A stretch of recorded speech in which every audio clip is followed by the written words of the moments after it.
Nik Aziz, berhentilah malukan Anwar. Hari ini kita menyaksikan satu lagi episod dalam drama politik Malaysia yang melibatkan figura kontroversi Datuk Seri Anwar Ibrahim.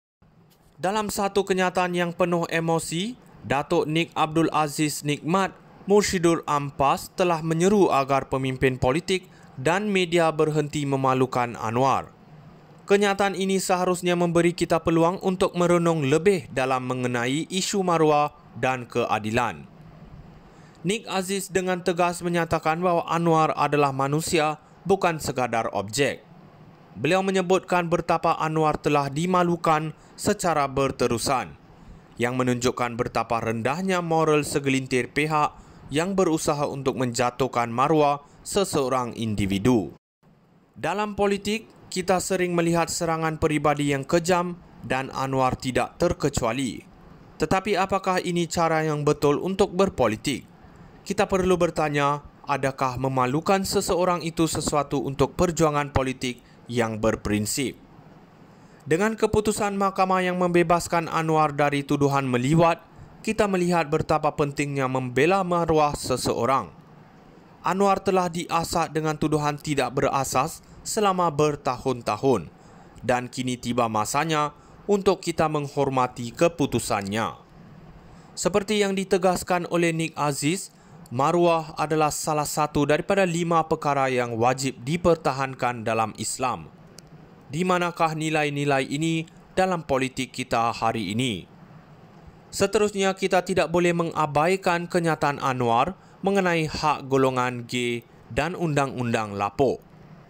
Apabila beliau menyatakan perlunya menyemak semula undang-undang, beliau sebenarnya sedang memperjuangkan perubahan yang berani. Inilah seorang pemimpin yang bukan saja berani bercakap, tetapi juga memahami bahawa perjuangan untuk hak asasi tidak mengenal batas.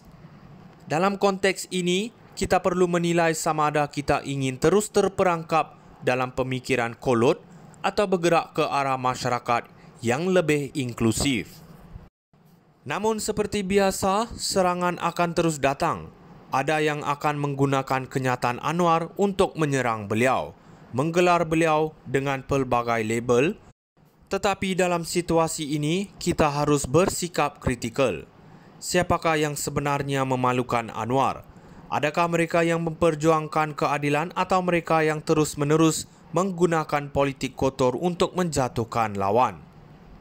Nik Aziz juga mengingatkan kita tentang kepentingan menjaga demokrasi.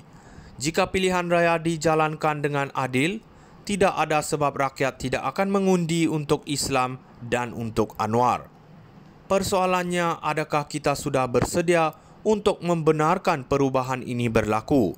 Atau kita akan terus membiarkan politikus berkuasa mengawal naratif? Nik Aziz, berhentilah malukan Anwar.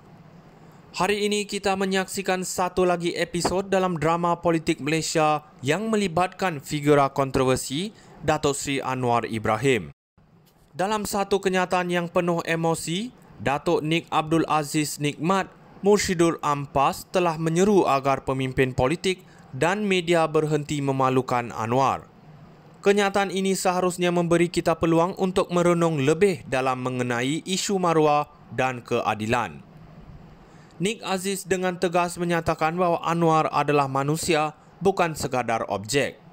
Beliau menyebutkan betapa Anwar telah dimalukan secara berterusan, yang menunjukkan betapa rendahnya moral segelintir pihak yang berusaha untuk menjatuhkan maruah seseorang individu. Dalam politik, kita sering melihat serangan peribadi yang kejam dan Anwar tidak terkecuali. Tetapi apakah ini cara yang betul untuk berpolitik? Kita perlu bertanya, adakah memalukan seseorang itu sesuatu untuk perjuangan politik yang berprinsip? Dengan keputusan mahkamah yang membebaskan Anwar dari tuduhan meliwat, kita melihat betapa pentingnya membela maruah seseorang. Anwar telah diasak dengan tuduhan tidak berasas selama bertahun-tahun dan kini tiba masanya untuk kita menghormati keputusannya. Seperti yang ditegaskan oleh Nik Aziz, maruah adalah salah satu daripada 5 perkara yang wajib dipertahankan dalam Islam. Di manakah nilai-nilai ini dalam politik kita hari ini? Seterusnya, kita tidak boleh mengabaikan kenyataan Anwar mengenai hak golongan G dan Undang-Undang Lapuk. Apabila beliau menyatakan perlunya menyemak semula undang-undang, beliau sebenarnya sedang memperjuangkan perubahan yang berani. Inilah seorang pemimpin yang bukan saja berani bercakap, tetapi juga memahami bahawa perjuangan untuk hak asasi tidak mengenal batas. Dalam konteks ini, kita perlu menilai sama ada kita ingin terus terperangkap dalam pemikiran kolot